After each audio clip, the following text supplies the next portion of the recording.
अस्सलाम वालेकुम जी। बाथरूम की ऐसी जो है ना सफाई होती है हमारे घरों में 2 दफ़ा तो लाज़मी ही होती है। और लेकिन डेली तो हम लोग इसको डीप क्लीन नहीं कर सकते और काफ़ी टाइम लग जाता है। मेरे दोनों रूम्स के जो है वॉशरूम जो है ना वो डेली ही 2 दफ़ा साफ़ होते हैं। एक दफ़ा शाम को मैं खुद करती हूँ, सुबह जो है वो दोनों ही हेल्पर जो है वो करती है। तो 15 दिन बाद कोशिश होती है कि इनको ना डीप क्लीन कर लें। 1 दिन इसको कर लें 2 हफ़्ते के बाद, और 2 हफ़्ते के बाद 1 दिन जो है वो रखा हुआ साथ वाला। अगर 2 हफ़्ते बाद नहीं तो महीने में जो है ना 1 दफ़ा तो लाज़मी डीप क्लीन कर लें। मैं इनको महीने में 2 दफ़ा करवाती हूँ और साथ मुझे उसके ना अपनी हेल्पर के खुद लगना पड़ता है, क्योंकि एक तो उसको बातों की मोटिवेशन चाहिए होती है और दूसरा उसके साथ ना मिलके मैं भी क्लीनिंग कर रही होती हूँ, तो इस तरह से वो फिर सही तरह से काम कर लेती है। सबसे पहले जी यहाँ पर जो है मैं थोड़ा-सा मग में पानी लिया है, उसमें बेकिंग सोडा डाला है, सर्फ़ डाला है, जो भी आपके घर में है। थोड़ा-सा जो मैंने काला तेल यानी कि सल्फ्यूरिक एसिड जो है वो ऐड कर लिया है। इससे बहुत अच्छी क्लीनिंग होती है, आप ज़रूर ट्राई कीजिएगा। उसके बाद बाल्टी में जो है ना गर्म पानी खौलता हुआ अच्छा खासा गर्म पानी हमने मिक्स कर लिया है उसमें, और उसमें जो है ना थोड़ा-सा बेकिंग सोडा 1 चम्मच, 1 चम्मच जो है वो सर्फ़ जो भी आपके घर में अवेलेबल है। उसके अलावा ना उसको मैं फिर क्या करूँगी कि फ्लश और जो कमोड है ना उसके अंदर हमने आधा घंटा पहले मैंने उसमें ब्लू हार्पिक ऐड किया था। अब इसमें जो है ना रेड हार्पिक थोड़ा-सा ऐड कर लेंगे, ठीक है?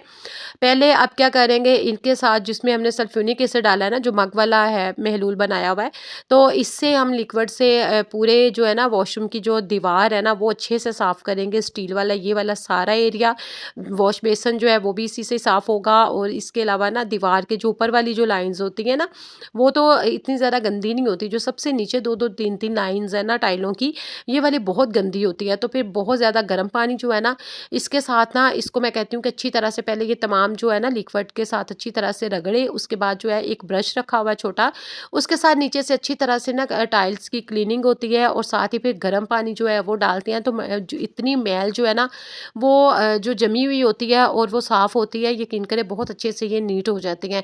उसके साथ साथ गुलशन वो वाला अपना काम कर रही थी, तो साथ साथ ये वाली जो छोटी हर वॉशरूम में जो है बाथरूम में ये विंडो होती है, तो उसको मैं साफ़ कर रही थी अच्छे से, क्योंकि डस्ट और मिट्टी वगैरह बहुत ही ज़्यादा आ जाती है। जब डीप क्लीन करते हैं ना तो ये चीज़ें हमारी डेली क्लीन नहीं हो रही होती, ये डीप क्लीनिंग में ही आते हैं। मिरर जो है वो तो साथ ही साथ साफ़ हो जाता है, हल्का-फुल्का सा हफ्ते में 2 दफ़ा 3 दफ़ा तो लाज़मी होता है।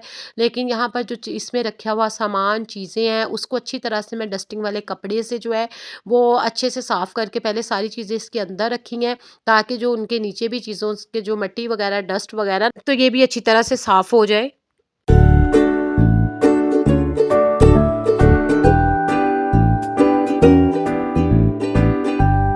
इस तरह का जो टूथब्रश है ना एक एक्स्ट्रा क्लीनिंग के लिए किचन में लाज़मी रखें, एक बाथरूम में लाज़मी रखें। और बाथरूम में ताकि इसकी जहाँ पर हमारा हाथ सही तरह से नहीं चीज़ों पे पहुँच सकता, तो हम ना क्लीनिंग के दौरान थोड़ा-सा जो पेस्ट बनाएँगे हम थिक सा करके, थोड़ा-सा सल्फ़्यूरिक एसिड, थोड़ा-सा हमने उसमें मीठा सोडा और इसके साथ लगा के ना इसको थोड़ा-सा वेट करके, तो टैप्स की साइड और क कॉर्नर और किनारे जितने भी हैं उससे साफ़ करेंगे, तो जो भी उसमें जमी मैल है ना वो निकल जाएगी और अच्छी तरह से साफ़ हो जाएगी।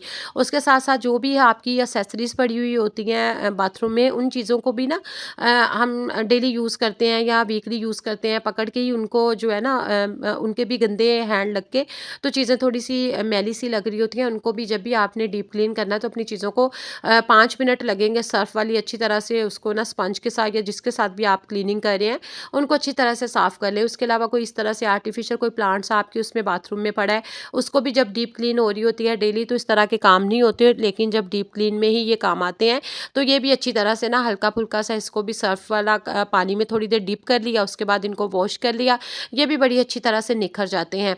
छोटी-छोटी जो भी चीज़ें यहाँ पर प्रोडक्ट्स आपकी पड़ी हुई होती हैं, यूज़ करने वाली होती हैं, उनको भी अच्छी तरह से कपड़ा मार के अच्छी तरह से साफ़ कर लें या वॉश ही कर लें तो बेहतर है। स्पंज के साथ ईज़िली वॉश हो जाएगी 5-7 मिनट लग के। और डीप क्लीन जब हमारे बाथरूम हो जाती है ना, महीने में चाहे 1 दफ़ा ही होते हैं, तो फिर बहुत ही ज़्यादा गंदे नहीं लगते और साफ़ रहते हैं।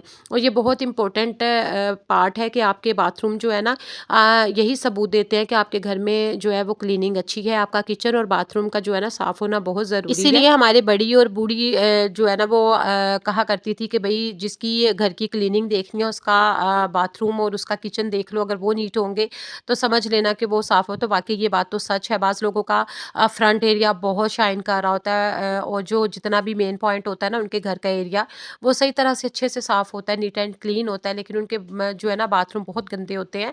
तो इन चीज़ों का हमने ही ख़्याल रखना है, ये भी हमारे घर का एक अहम पार्ट है। उसके अलावा इस तरह की छोटी-छोटी अपने घर में बास्केट्स रखने, ताकि आपकी ज़्यादा चीज़ें जैसे क्लीनिंग के दौरान यहाँ पर कोई आपके बॉडी वॉश लोशंस पड़े हैं, उसके अलावा शैम्पू कंडीशनर वगैरह पड़े हैं, या फिर आपके जो भी क्लीनिंग से रेलिवेंट क्लीनर्स पड़े हैं, सर्फ वगैरह पड़े हैं, तो वो इस तरह की बास्केट्स रखें अपने बाथरूम में। अगर जगह ज़्यादा नहीं है तो इनमें, ताकि आपको पता हो कि एटलीस्ट ये सारी चीज़ें एक ही बकेट में हैं, तो आपने यहाँ से इजीली यूज़ करना, और चीज़ें जो है ना बिखरी भी नहीं लगती, और आपका बाथरूम भी जो है नीट एंड क्लीन लगेगा और साफ़ सुथरा लगेगा। और जो फ्लोर है, और जो फ्लोर में हमने बाल्टी में डाला हुआ था, सारा बनाया इसके क्लीनर, और उसको पहले हमने फैला लिया था, और हल्का-हल्का सा पानी पहले उसको फ्लोर को ना वेट कर लिया था। अच्छा, कोई भी आपने केमिकल यूज़ करना है, दीवारों पे करना है या फ्लोर पे करना है, डायरेक्ट अप्लाई ना किया करें। उससे ये होता है, हमारे जो है ना बाथरूम की दीवारें साफ़ तो हो जाएँगी, जब गीली-गीली होंगी आपको लगेगा, लेकिन बाद में वो लाइन्स पड़ी हुई होती हैं, जो कि दीवारों पर बहुत ही बुरी लगती हैं, और वो फिर ना बहुत ही जो है देर तक इसी तरह से उसके निशान पड़े हुए होते हैं। और बेहतर है कि आप ना जब भी कोई केमिकल कोई भी यूज़ किया करें ना, डायरेक्ट अप्लाई करने की बजाय उसको पानी के अंदर मिक्स किया करें। पहले अगर आपने दीवारों पे कोई भी क्लीनर लगा लेना है, हार्पिक वगैरह या कोई भी और, तो आपने फिर सबसे पहले दीवारों को वेट कर लेना है पानी के साथ। उसके बाद आपने पानी में मिक्स करके वो महलूल आपने लगाना है, डायरेक्ट कभी भी अप्लाई नहीं करना। इससे आपकी दीवारों पे बहुत गंदे निशान पड़ते हैं, जो कि बाद में रगड़ने से भी अच्छी तरह से सफाई करने के बावजूद जो है ना साफ़ नहीं होते। अपने बाथरूम के फ्लश, कमोड वगैरह में, और वैसे भी इस तरह से ये वाली जो जाली होती है बाथरूम में, यहाँ पर जो है ना गर्म पानी लाज़मी हफ्ते में 1 दफ़ा 2 दफ़ा फेंका करें। बल्कि अपने किचन और अपने घर में जितनी भी ये जालियाँ लगी हुई हैं, लाज़मी फेंका करें, क्योंकि इससे जो भी है ना ब्लॉकिंग नहीं होती आपकी ये कमोड वगैरह की, या ये बेसन वगैरह की। और ये है कि जो गर्म पानी है ना, जितनी भी जमी मैल वगैरह होती है ना, उसको मेल्ट कर देता है, जिसकी वजह से आपके जो है ना ये सिंक वगैरह एरिया जो है, या बेसन वगैरह का एरिया है, वो अनब्लॉक हो जाती हैं। साथ ही डोर भी बाथरूम का साफ़ कर लिया था, और फ्लोर अच्छे तरह से हमारा बाथरूम साफ़ हो गया। होपफुली आज की छोटी-छोटी टिप्स और आज की वीडियो जो है आपको बहुत ही पसंद आई होगी। पसंद आई है तो चैनल को जो नए हैं उनसे रिक्वेस्ट है जी, सब्सक्राइब कर लें। ओके जी, टेक केयर, दुआ में याद रखिएगा। टेक केयर, अल्लाह हाफ़िज़, बाय बाय।